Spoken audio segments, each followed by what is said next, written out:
ଖରାଦିନିଆ ପଣସର କଠା ଖାଇବା ପାଇଁ ସମସ୍ତଙ୍କୁ ଭଲ ଲାଗେ। ତ ଆଜି ଚାଲନ୍ତୁ ବନେଇବା ପଣସର କଠା। ଆଉ ତାକୁ କେମିତି କ'ଣ ବନଉଛି ପୁରା ଲାଷ୍ଟ ପର୍ଯ୍ୟନ୍ତ ଦେଖନ୍ତୁ। ତା ପୂର୍ବରୁ ଆପଣ ସମସ୍ତଙ୍କୁ ମୋ ଚ୍ୟାନେଲକୁ ସ୍ୱାଗତ କରୁଛି। ଆଉ ଡେରି ନ କରିକି ଚାଲନ୍ତୁ ଷ୍ଟାର୍ଟ କରିଦେବା ଆଜିର ଏଇ ରେସିପି। ପ୍ରଥମେ କ'ଣ କରୁଛି ନା ମୁଁ କିଛି ଏମିତି ପଣସ କଠା ନେଇଯାଇଛି ଫାଳେ କାଟିକି। ତାକୁ ଜାଣିଥିବେ ତ ହାତରେ ତ କେମିତି ଭାବରେ ଲାଗେ। ତ ସେଇ ହିସାବରେ ଆପଣ କ'ଣ କରିବେ ନା ସୋରିଷ ତେଲ 2 ହାତରେ ଭଲସେ ବୋଳି ଦେବେ। ପନିକି ହେଉ ଛୁରୀ ହେଉ ଯେଉଁଥିରେ ବି କାଟୁଛନ୍ତି ସେଥିରେ ସୋରିଷ ତେଲ ଭଲସେ ବୋଳି ଦେବେ। ବୋଳି ସାରିକି ତାକୁ ଭଲସେ କାଟିଦେବେ। କାଟିକି ତାକୁ ଭଲସେ ଧୋଇ ଦେଇକି ଆକୁ କ'ଣ କରିବେ ନା ଗୋଟେ ହୁଇସିଲ୍ ଦେଇକି ସିଝେଇ ଦେବେ। ବେଶୀ ସିଝେଇବେନି ନହେଲେ ସିଝିଯିବ। ଆଉ ଯେଉଁଟା ଭଲସେ ନ ସିଝିବ ସେଇଟା ପଛେ 2ଟା ହୁଇସିଲ୍ ଦେଇପାରିବେ, ହେଲେ ଗୋଟେ ହୁଇସିଲ୍ ଆରାମସେ ବଢ଼ିଆସେ ସିଝିଯିବ। ତାପରେ କ'ଣ କରିବେ ନା ତାକୁ ସିଝି ସାରିଲା ପରେ ତା ପାଣି ଗୁଡ଼ା ଗାଳି ଦେବେ। ଟିକେ କଷା କଷା ଲାଗେ, ସେ ପାଣି ଗୁଡ଼ା ଗାଳି ସାରିକି ତାପରେ ଗୋଟେ ଜାଗାରେ ତାକୁ ବାହାର କରିଦେବେ। ତାପରେ ତାକୁ ଛାଣିବା ପାଇଁ କ'ଣ କ'ଣ ତା ଦେହରେ ଦରକାର ଆପଣମାନେ ତ ସମସ୍ତେ ଜାଣିଥିବେ। ଆଉ ଯେଉଁମାନେ ନ ଜାଣିଛନ୍ତି ନିଶ୍ଚୟ ଭିଡ଼ିଓକୁ ଲାଷ୍ଟ ପର୍ଯ୍ୟନ୍ତ ଦେଖନ୍ତୁ। ତ ଦେଖନ୍ତୁ ମୁଁ ପ୍ରଥମେ କ'ଣ କରିଛି ନା କଂସାରେ ପୁରା ନେଇଯାଇଛି ପଣସ କଠା ସିଝେଇ ଦେଇକି ଟିକେ। ତାପରେ ସେଥିରେ କିଛି କର୍ଣ୍ଣଫ୍ଲାୱାର ପକାଇଛି, ଅଳ୍ପ ଟିକେ ମଇଦା ପକାଇ ଦେଇଛି, ଟିକେ ବାଇଣ୍ଡିଙ୍ଗ ଭଲସେ ହେଇଯିବ, କି ବେସନ ବି ପକାଇ ପାରିବେ। ଆଉ ଲଙ୍କାଗୁଣ୍ଡ, ଲୁଣ, ଆଉ ହେଉଛି କିଛି ଅଦା ରସୁଣର ଛେଚା ନେଇଯିବେ। ପେଷ୍ଟ ନେଇପାରିବେ ନହେଲେ ଛେଚା ଏମିତି ନେଇଯିବେ। ଆକୁ କ'ଣ କରିବେ ନା ଆଉ ରାଗ ଅନୁସାରେ ଯେତିକି ରାଗ ଦରକାର ରାଗ ନେଇଯିବେ। ଆଉ କିଛି ମସଲା ଗୁଣ୍ଡ ନେଇଯିବେ, ଗରମ ମସଲା ହେଉ ନହେଲେ ସବଜି ମସଲା ହେଉ କିଛି ନେଇଯିବେ ଜଷ୍ଟ ଚଟପଟା ପାଇଁ। ନେଇସାରିକି ତାକୁ ଭଲସେ କ'ଣ କରିବେ ନା ଗୋଳେଇ ଦେବେ। ଗୋଳେଇ ଗାଳି ଦେଇକି ତାପରେ ତେଲ ଗରମ କରିକି ଆକୁ ଛାଣିବେ। ଆଉ ଆର ସ୍ୱାଦ ମାନେ ଏଇ ଖରାଦିନିଆ ହିଁ ମିଳେ, ଆଉ କେତେବେଳେ ମିଳିବନି। ଏଇ ଖରାଦିନିଆ ପଣସ କଠା ଆସିଲେ ମାନେ ମନ ହୁଏ ବାରମ୍ବାର ତାକୁ ଛାଣିକି ଖାଇବା ପାଇଁ। ଆପଣମାନେ ଜାଣିଛନ୍ତି ଅଦିନିଆ କାଳବୈଶାଖୀଟା ମାଡ଼ି ଆସିଛି। ଆଉ ତା ପୂର୍ବରୁ ଆମେ ଟିକେ ଛାଣି ଛୁଣିକି ନ ଖାଇଲେ କେମିତି ହେବ। ନିଶ୍ଚିତ ଟିକେ ଥଣ୍ଡା ଥଣ୍ଡା ପାଗକୁ ଟିକେ ଛଣାଛଣି ଖାଇଲେ ବହୁତ ହି ବଢ଼ିଆ ଲାଗିବ।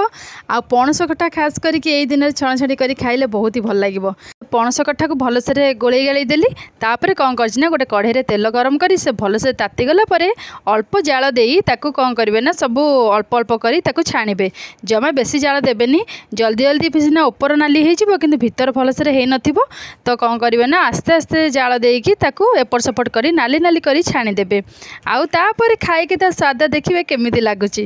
ସତ କଥା ଏଇ ଖରାଦିନିଆ ଆସିଯିବ ମାନେ ପଣସ କଠା ଦେଖିଲେ ମାନେ ମନ ହେବ କେମିତି ତାକୁ ନେଇକି ରୋଷେଇ କରି ଖାଇବା। ଯେଉଁ ପ୍ରକାର ରେସିପି ହେଉ ଛଣାଛଣି ହେଉ କରିକି ଖାଇବାକୁ ବହୁତ ହି ବଢ଼ିଆ ଲାଗେ। ଆଉ ଇଏ ଯେହେତୁ ଗୋଟେ ଅଲଗା ପ୍ରକାର ଜିନିଷ, ଆ ଦେହରେ କିଛି ପ୍ରକାର ରେସିପି ବନେଇକି ଖାଲି କରିକି ଖାଇବାର ଅଛି। ଆଉ ତାର ମଜା ନେବାର ଅଛି ନିଶ୍ଚିନ୍ତ ଭାବରେ। ଦେଖନ୍ତୁ କେତେ ସୁନ୍ଦର ଭାବରେ ନାଲି ନାଲି ହେଇକି ପୁରା ଛାଣି ହେଇଗଲାଣି। ଆଉ ଡେରି ନ କରିକି ଆକୁ କ'ଣ କରିବା ନା ସବୁ ଗୋଟେ ପ୍ଲେଟ୍ରେ ବାହାର କରିଦେବା। ଭଲସେ ତେଲ ନିଗାଡ଼ିକି ଗୋଟେ ପ୍ଲେଟ୍ରେ ବାହାର କରିଦେବା। ଆଉ ଗରମ ଭାତ ହେଉ କି ପଖାଳ ହେଉ ଆ ସାଙ୍ଗକୁ ଖାଇବାକୁ ବଢ଼ିଆ ଲାଗିବ। ନହେଲେ ଇଭିନିଂ ସ୍ନାକ୍ସରେ ବି ବହୁତ ହି ବଢ଼ିଆ ଲାଗିବ। ଟିକେ ଟମାଟୋ ସକ୍ସ ଲଗେଇ ୟାକୁ ଖାଇଲେ। ଯେଉଁ ଋତୁରେ ଯେଉଁ ଭଳିଆ ପରିବା ସବୁ ମିଳିବ ସେଇ ଭଳିଆ ପରିବା ସବୁ ଖାଇକି ତାକୁ ଏନ୍ଜୟ କରିବାର ଅଛି। ନିଶ୍ଚିତ ଭାବରେ ଖାଇବେ, ଆଉ ନ ଖାଇଲେ ତା ମନ ଦୁଃଖ ହେବନି ନା। ଆଉ ପଣସ କଠା ମାନେ ବହୁତ ହି ଭଲ ଲାଗେ। ଆପଣମାନେ ନିଶ୍ଚିତ ଭାବରେ ଟ୍ରାଏ କରନ୍ତୁ।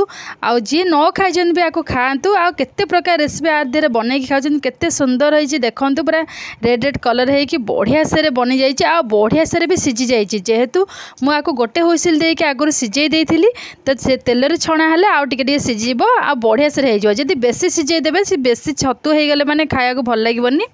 ତ ଟିକେ ଅଳ୍ପ ସିଝେଇକି ତାପରେ ଛାଣିଦେଲେ ସେ ଆରାମସେ ବଢ଼ିଆସେ ସିଝିଯିବ। ଆଉ କ୍ରିସ୍ପି ନେଖା ହେଇକି ନିଶ୍ଚିନ୍ତ ଭାବରେ ବନିବ।